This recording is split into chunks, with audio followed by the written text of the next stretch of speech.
We're at the conclusion of this hair transplant for this gentleman who's already had a hair transplant before with us and had a very good result. For him, what he wanted was a little bit more density when he was parting his hair.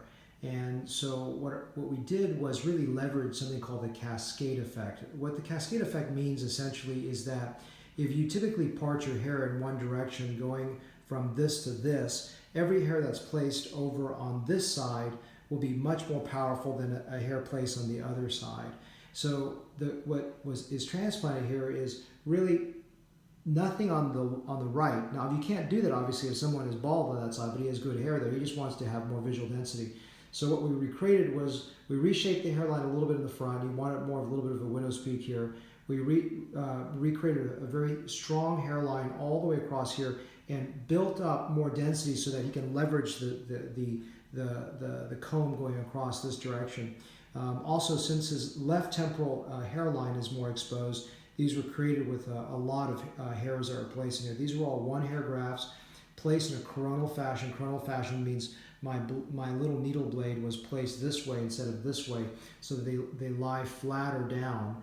And I can create more density packing with a 20 gauge needle and using very small grafts placed in the temple area. Again, this is an exposed zone. He also didn't like the fact that this area, he just wanted to reshape this and create a little more visual density at the frontal temporal recess. So we've actually moved it forward about 1 centimeter going across here.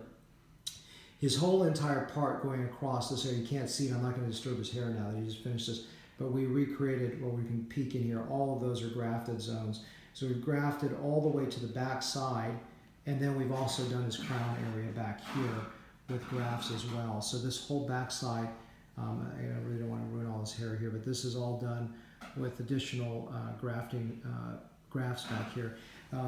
We finished this, and part of this is that we've done a lot of donor harvesting from the scalp, from the back side, and this gentleman really wanted a little bit more visual density in the central forelock. So what we did was we went back and used beard hairs with an FUE technique to build more central forelock density in this zone so that he creates more lift, and also when he combs his hair back he can have a little bit more central density as well. So this is just an overview in terms of understanding the cascade effect and combining FUE and FUT for optimal strategies and getting a patient what he desires.